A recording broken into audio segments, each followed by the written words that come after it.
To the first panel discussion of the day. The topic for the moment is physical experiential marketing versus metaverse. To moderate the session, may I please call upon stage Prerna Uppal, Chief Partnership Officer, KidZania India, on stage, please. Hi. Huge round of cheers. She'll be joined on stage by Deepak, Salvi, co-founder and COO Chingari. Hello, sir. Sonali, Bhattacharya, Head of Marketing, Kids TV Network, Viacom 18. Hello, ma'am. Neeta, Thakare, Head Distribution, QYou Media, India. Hello, ma'am. Alamjit Singh, Sekhon, Commercial Director, Bell India. Do we have Alamjit, sir?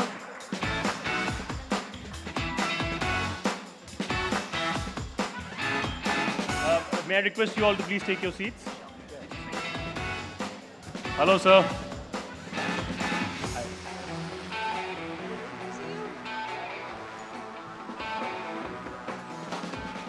All right, the stage is set. The panel is ready. Let's look forward. The stage is all yours. A very warm welcome, everyone. The speakers that we have today, it gives me immense joy. And I'm really happy and excited to host the season 4 of India Kids Summit in KidZania. It's been a year that we did this thing last year. So over the last 1 year, we've seen a boom in experiences, especially when it comes to physical experiences. We've seen families coming out. We've seen everyone just coming out and about with full vengeance, wanting to socialize, wanting to go for music concerts, wanting to go for cultural events, so on and so forth. And with the recent launch of the NMACC, we've seen that we do need destinations for physical experiences to come to immerse ourselves in something cool that's happening all over the world, and even for our own mental health, for that matter, right? At the same time, we've seen an explosion when it comes to tech. Every day we have something new being thrown on us, right from your ChatGPT to Web3, to Metaverse, to AI, and you name it, and there's something new happening. It feels like a surreal world altogether. And my thing is, even though Metaverse has not been able to target kids per se, we've seen some brands, we've seen some marketeers trying to connect with kids, through platforms such as Roblox, Fortnite, through gaming, so on and so forth. What's next? How you as marketeers are seeing, what works for you. Is it physical events? Is it, or is it a mix of both? Or is it hardcore metaverse? Or is it tech that you think is going to be the future for us? Let's start with you, Sonali. Hi, so thank you for having me here, and hello to all the panelists. So this is a very, we are at the cusp of something very interesting, I would say, when it comes to the merging of the real world and the virtual world. And as we all know, kids are truly early adopters of any kind of technology, and they embrace it head on. But I think what the last few years have taught us about ourselves as human beings, it's the need for social interaction. And that is the highest with a child. And their learning and development is the maximum till a certain age, and 9, 10, and you cannot take away the importance of experiential and physical play, if I could use that word, and KidZania is testimony to that. If we were also immersed in only technology, spaces like this would not exist. Brands like Lego that we just heard before this discussion that goes so deep into play and a child's mental learning and play, you cannot do away with experiences. In fact, I think it's only going to get bigger. What you said about the cultural center and how it received such a fantastic response, it's even bigger for kids' events and activities. Even when we do like a mall activity at Nickelodeon, you see the kind of turnout these days compared to what it was. It's huge. I'll take your question on the metaverse now, where it's clearly here to stay. We are at the early stage of the metaverse. there's a lot of learning for all of us, not just as consumers who engage in the metaverse, but as brand marketers who use it as a marketing tool. Early days, it works very well for gaming, interactivity, but for a kids brand, the onus is on us to make sure it's a safe space. And we did something with Nickelodeon Kids' Choice Awards where we dabbled in the metaverse, and we did it in a very safe environment in Decentraland, where all the checks and balances were ticked off as far as a kid's safety were concerned. So I would keep that paramount while using technology for a kid. Great. Yeah. Deepak, your thoughts, please. So we have gone in the reverse cycle. So in India, people used to interact, kids used to interact.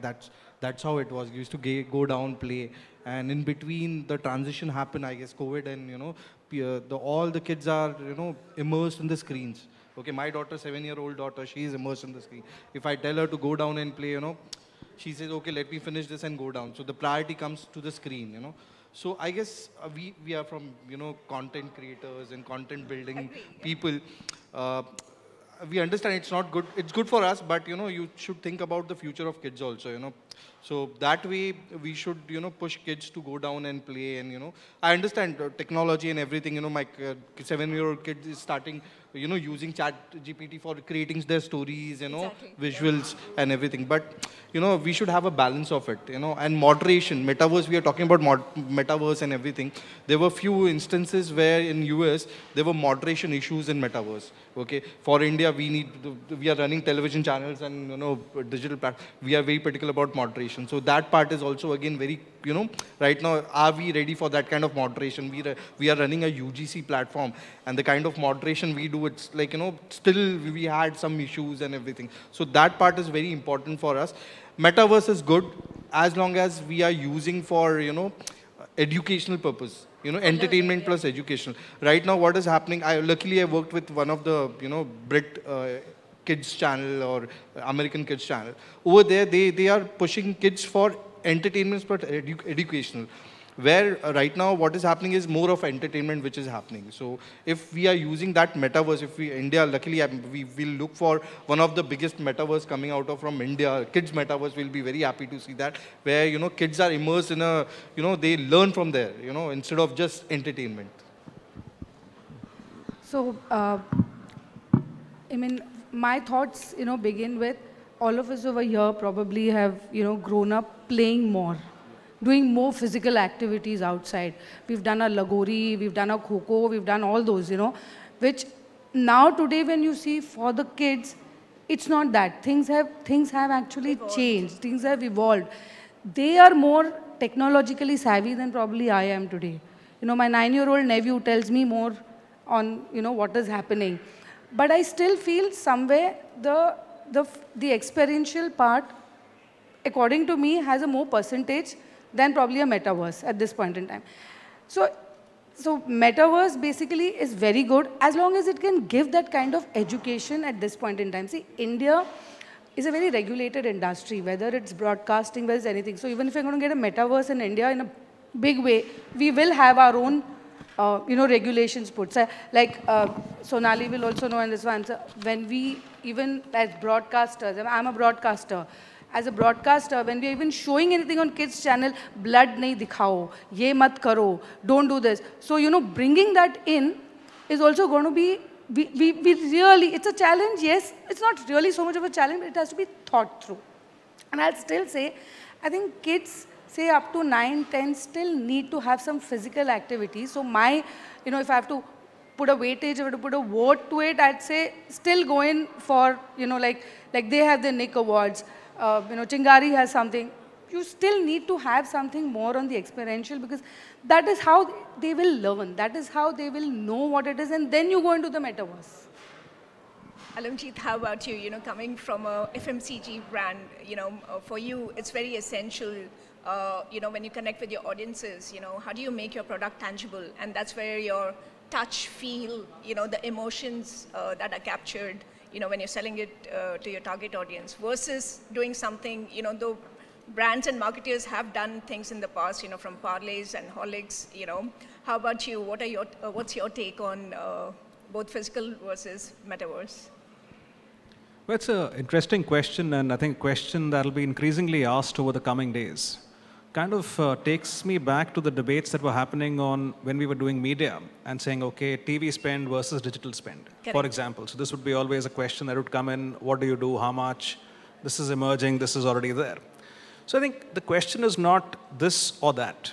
I would say the question is about finding the balance for your brand, for the need that you are in. So for example, as you just said, we're in the business of FMCG and I'm with the Laughing Cow Cheese, and part of it is the experience of taste. Now maybe on a metaverse, the experience of taste and the sensorial will be difficult to explain. I can tell you my food is good, my product is good, but tasting it kind of seals the deal. It's like, now this is the proof of the pudding. But at the same time, it's going to be difficult to kind of explain an origin story, because then it's just verbose. But if the origin story is that, okay, this is from here, or this is fortified with vitamin A, B12, vitamin D, and this is what they do. For example, it's bringing alive, even at the experiential site, something out there which is saying, okay, this is what this nutrition does, or this is how cheese was made. You can always have this combination. So there is always going to be a mix, I feel. And right now, people rely, I think, more on the physical, partly because the technology on this metaverse is still emerging. Yes. It's still not the most, I would say, fluid in terms of when you wear a headset and try and understand and see what's really happening. So as time goes by, it's about brands to think of and say, okay, what will this add, rather than A versus B. Totally agree with you. I think we all are aligned out here that, it's neither this or that. It's just finding a perfect balance and finding a perfect, alignment with the technology and what we can create to create much more impactful experiences, when it's, if it's technical or if it's physical. But, when you're designing experiences, be it physical or virtual, what are the key features or what are the key factors that you have to keep in mind while designing, any activation that you plan or any virtual event that you're going to plan? Also, Prerna, I think this is going to be more of a metro phenomena for some time. Yes. While India also has a lot of rural there. So, a lot of the reach, lot of us are trying to, attract the rural crowd also, the rural kids also. Exactly. We are putting in animation, we are doing so much. So in the animation also there is some kind of education that you give, there's a moral story that you give. So you have a large part of rural. So metaverse will still be, I'm not saying like metaverse is not, it is not bad or whatever, just that to attract that audience is going to be it will be. You need to build your foundation first. Yeah, you like need today, to connect and reach and make them aware that, okay, even if you're creating an animation, that character exists, that story exists. They don't even know about absolutely. This story. So obviously, that's the foundation of it. And this is more of an urban phenomena, I would say, Give a KidZania effect on the metaverse. Let's see how that works. There. That will be like the best. That's the best because and we were like, no, very educational right now. When I was seeing everything, very educational. Give that kind of a experience on metaverse. I think that's what India should look at more. That's what that's my opinion. So, we have, I could give an example of the Laughing Cow Cheese factory that we have out here, which is very immersive. And you talked about, how do you teach your consumers, what goes into the nutrition. So that's where your learning happens out here. Totally. And the same thing can be probably replicated, in a very nice story kind of a format on a digital platform also, not specifically metaverse per se. But I think balancing both of them serves the purpose of the businesses today. Go on, Alan. I think the key will always be about what is the brand trying to do and who do you want to reach out to. Correct. See, conversely, while we may say that going into rural is going to be difficult with digital or metaverse, it will be even more difficult with a physical activity, because the cost of going there, designing an activity, running it, if the brand doesn't really reach, is even more so. So sometimes it's about also trying to see that can the converse happen, wherein people are leapfrogging technology. Like if you look at the mobile adoption, internet adoption, it's like really leapfrogging in terms of the number of years behind we would have been. So I think it's like the penetration is just too high. So can it be the other way around, wherein even to places which are harder to reach with a physical activation, maybe the impact may not be as much, or the conversion may be different. It can be thought of differently. Do a digital event there. You create the same experience. Okay, it won't be the same, but maybe modeled on it out there. Correct. So I think whether you look at experiences, technology, what lies at the core of any activation or engagement a good marketer should aim to roll out is what is the emotional connect your brand has with the audience. And in order to strengthen that emotional bond, do you need to adopt a meet and greet on ground? Do you need to adopt technology? Do you need to adopt both? These are all vehicles and tools that we have at our disposal. I think the confusion arises when we think we need to adopt technology for the sake of technology. Where, okay, this is a new thing, let me do it, which is great for all of us as brand people have tried it and got our learning curve with any new tech development in the country. But is it really fulfilling your brand purpose? Is it strengthening the connect with your tune, with your FMCG product, or whatever it is you're marketing? And the other thing with on-ground is the cost per contact. And I was in a meeting yesterday with the team, and that's a very important thing that came up, where all these ideas look so beautiful on a slide, and when you actually do the maths, you realize you're spending lots of money reaching out to the kid in maybe a smaller town in India, maybe even a metro like an Bombay. effort also that goes, Yes. which So, also is to be counted as yes. monetarily. How is it that we adopt technology at points like that to strengthen our budget and to reach out to more consumers? I think every marketer wants to reach out to a larger base of relevant consumers. And I think in that regard, a mix of technology and some of these tools that we have are really phenomenal, which we never had at our disposal a few years ago. Yeah. Could you give me examples of some successful experiences that you've created? I think my mic is off. No, it's on.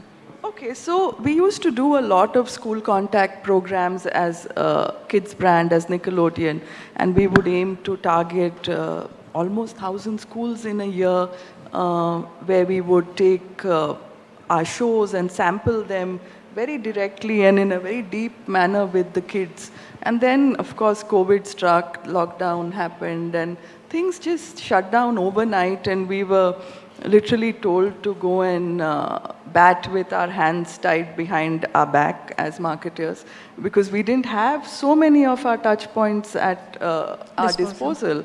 And that's when I would say technology was such a great enabler.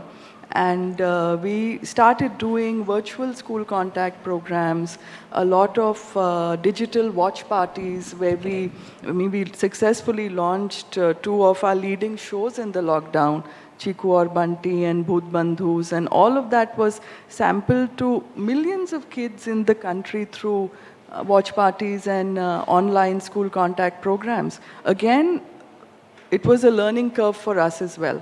Lot of misses, but lot of hits too. Safety, monitoring, you suddenly see the kid getting distracted because he's just sharing one mobile in a family of 4. So India has so many of those real constraints that we really need to factor in before saying, let's just roll this out. In certain households, there is a serious issue of device ownership. I mean, people were struggling with one laptop to do their office work, school work. It was something else, yeah. So that was actually a practical experience that she's had. So one case study happened, same thing, while COVID was on. We launched a product called Chingari audio rooms, okay? And initially we were like tier 2, tier 3, tier 4, native app. So this, what happened was there's one case study which like we never thought of, There were school teachers who were taking classes on Chingari audio rooms because the app was light and they didn't have to download complicated, meeting rooms or whatever. So that was one more good, use case for. So we understood that digital, technology travels fast than the, physical thing. Physical, correct. And that too, we talk about the states like UP, Bihar, and the rural part, and they were using, we were seeing when we were monitoring Chingari audio rooms, we were seeing, a lot of school teachers were taking classes on, Chingari audio rooms. Lovely. That's nice. COVID changed a lot for all of us. How about you, Neeta? When you are designing, I mean, as a broadcaster, I wouldn't know much about, so, So, see, as a broadcaster, it's our responsibility because, like I said, we are very regulated. I mean, Sonali definitely would know that, how regulated we are.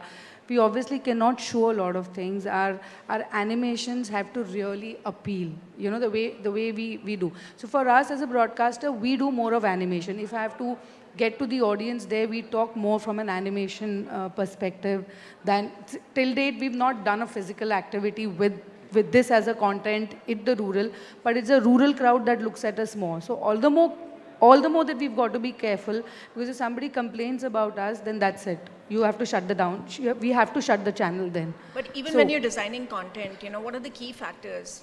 So we keep the kids how do you keep it engaged? So we keep the kids in mind. We keep the kids in mind. That we know that where our audience is. We keep those kids in mind. We know that those audiences will like a Ramayana because that's the story that they like. We design it according to that. We design it according to the audience that we are reaching out to. So initially there was a, what I saw was like dubbed characters with, luckily we have moved on from that and we are telling stories now, that's very important because I felt all the kids were started, while playing also they used to like, mimic the voice basically. Exactly. So I felt that time that was not great for kids, but now the whole scenario has for the television channel. Yeah, especially for the. So all of us are doing the dubbing. So it's dubbing more in Hindi now. But that's the audience. Yeah. That's looking at it. So that's all that in mind. Now whatever is spoken in English, now how do you translate that entirely into Hindi and make them still understand the entire thing? So that's, and also, it's very important that the characters have to look a little Indian for us, those kind of things. So, we go into those kind of deep dive detailing because I'm a GC. I play only a part of the content which is animation. I don't play the animation like an 80%, in the entire thing. But even when you are playing that, these are things that we all need to keep in perspective. That's more important for us. Great. Alamjit, for you, when you're devising your marketing plan for the year, how much of it would be digital, versus your television and other platforms that you kind of leverage to reach out to your audience? So I think the way I'd look at it is like sometimes people look at a cost per contact, but I would look at it slightly differently from a cost per contact. I'd look at it more from a cost of trial or a cost of acquisition, because the contact cost will always be lower in a mass medium versus, let's say, a more specified medium. But then it's about the quality of the engagement. So I think what's important is to firstly look at the cost of acquisition, cost of trial, and say, okay, what is leading to what?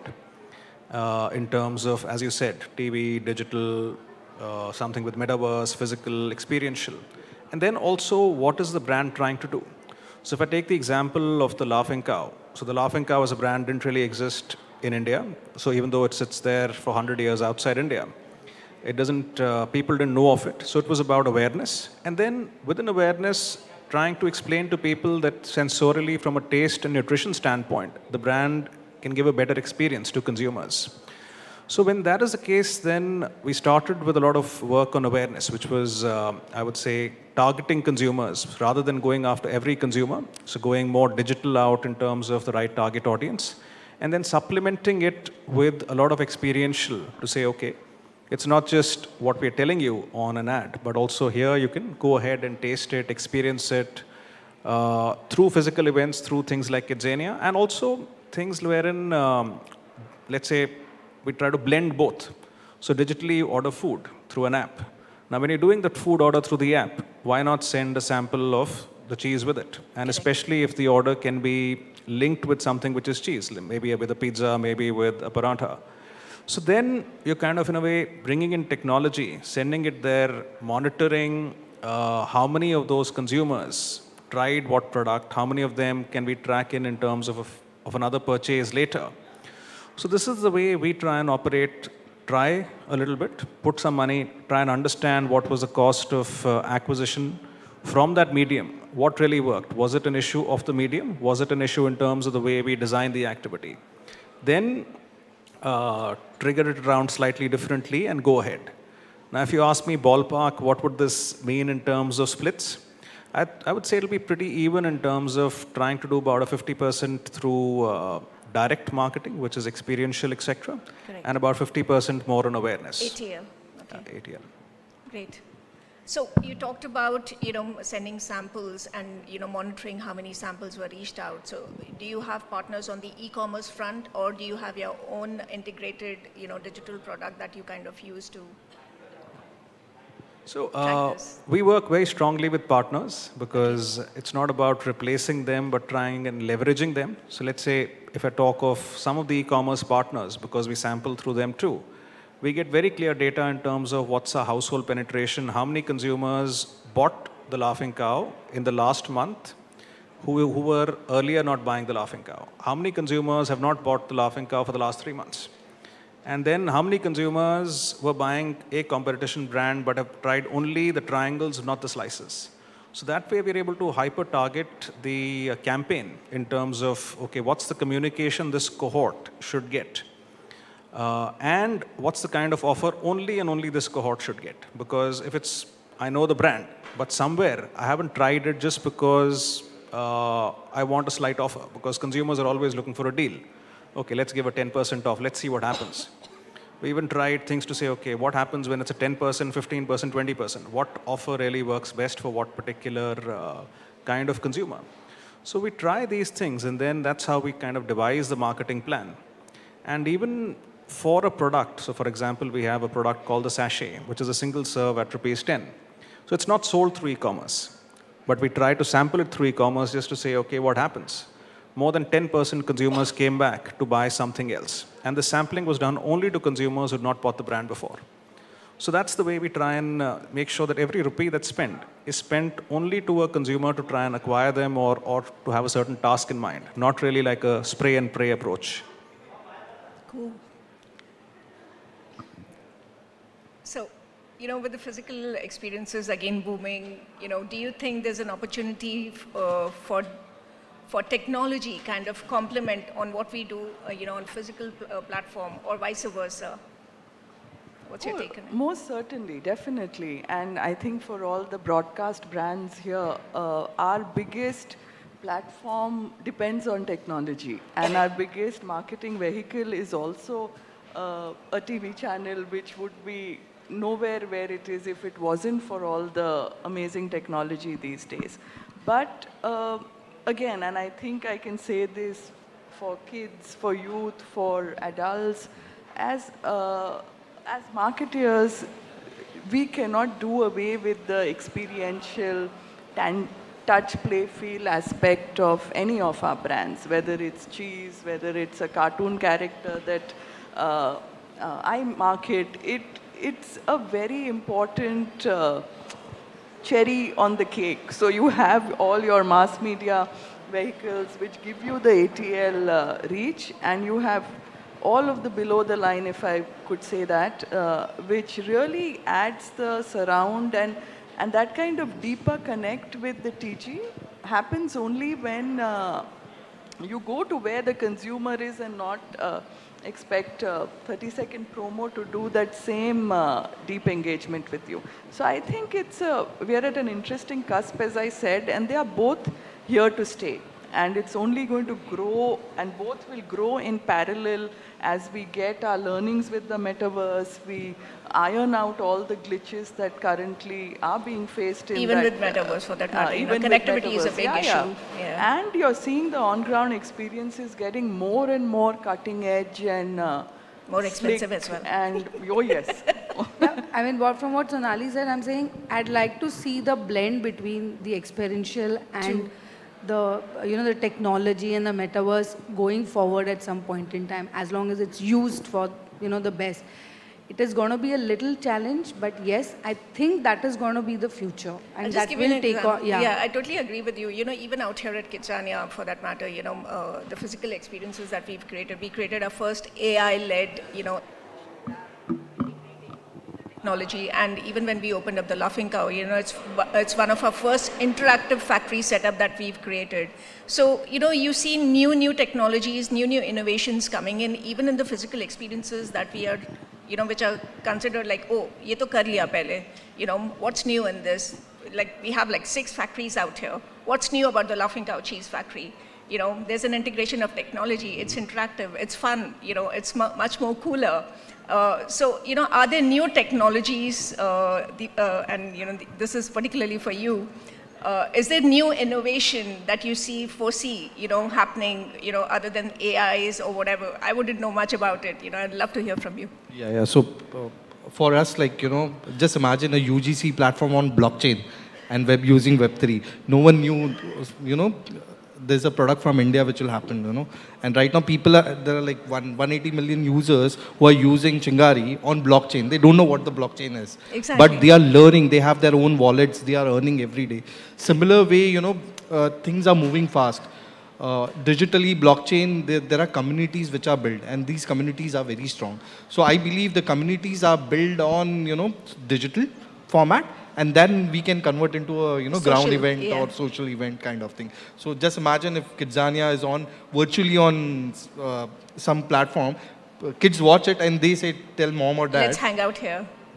My daughter was here last week and she said, I saw this, there was a story behind it, you know. Nice. The walkthrough, I got a walkthrough of this. Oh, nice. You know, so digitally, I guess, you know, digitally we can build community, and if you kind of give something back, how we are giving Gari tokens, that way if we build a metaverse where kids come and do some activity and they earn some points, and brands can kind of give them some gifts. Gratify it, yeah.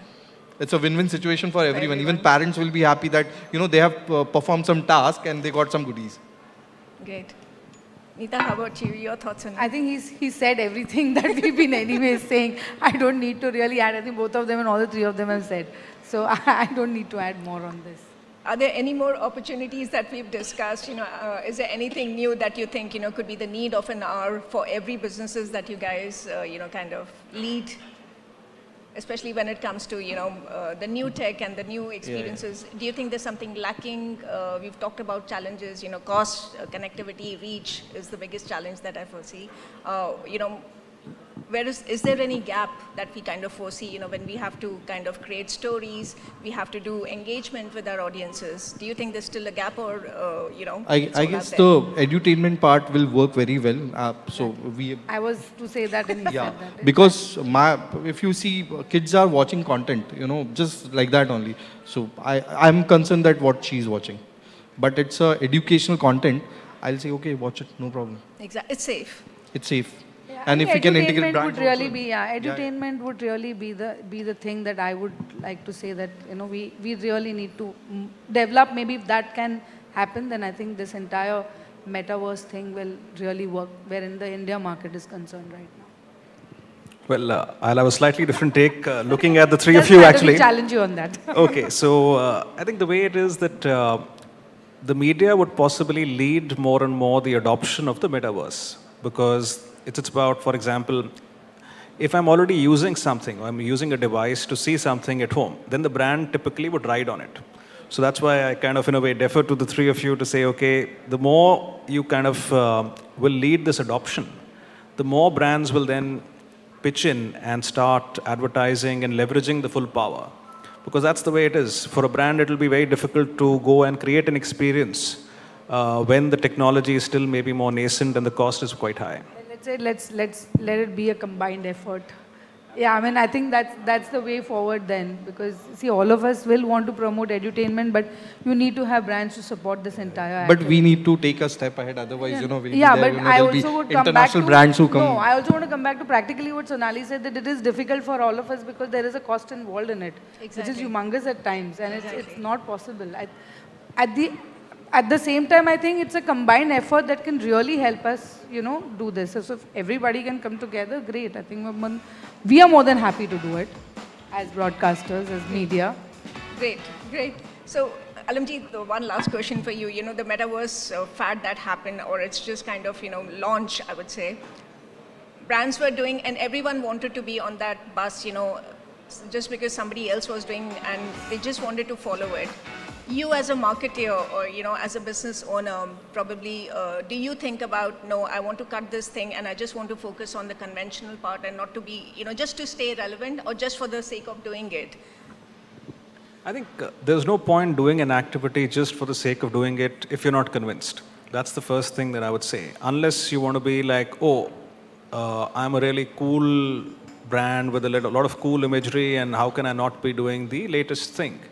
So if that's not what the brand truth is, which is not the case for the Laughing Cow, I think it's not about going in with a fad and saying, okay, let me show something to the center that this is what we've done. Because typically sometimes these initiatives are also like, oh, I did this great one. Let's just showcase this also globally to say what we've done. I think it's more important to stay true to the consumer and say, okay, what do we want to drive as a desired behavior change for the consumer? And what's the most efficient way of driving that change? That's it. And if that happens with what's conventional, we do it with conventional. If that happens with something which is a blend, we do it with that. So I would say that's the core. And then do some experiments, try and learn. Great. Sometimes the dogmas change, but try and learn is a good thing. Awesome. Thank you so much. Thank you so much, all of you out here. It was fun, short chat, but fun chat. And thank you for making time coming to KidZania once again. Thank you. And Thank you so much, Prerna.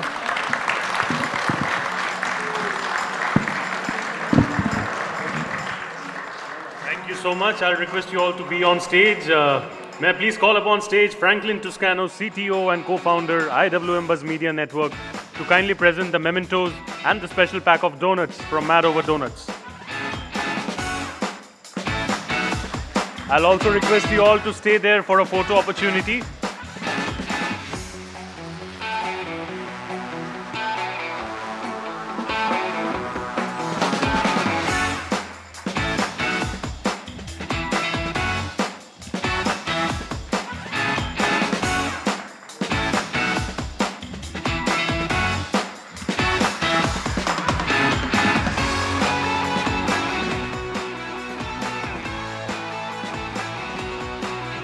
Let's have a proper group photo, please.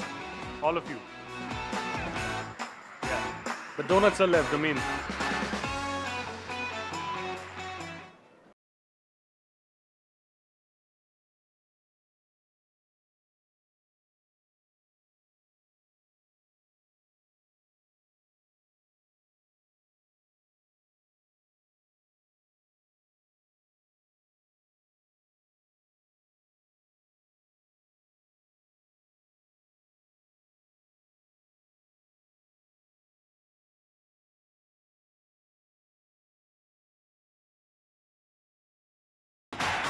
Thank you so much, one and all.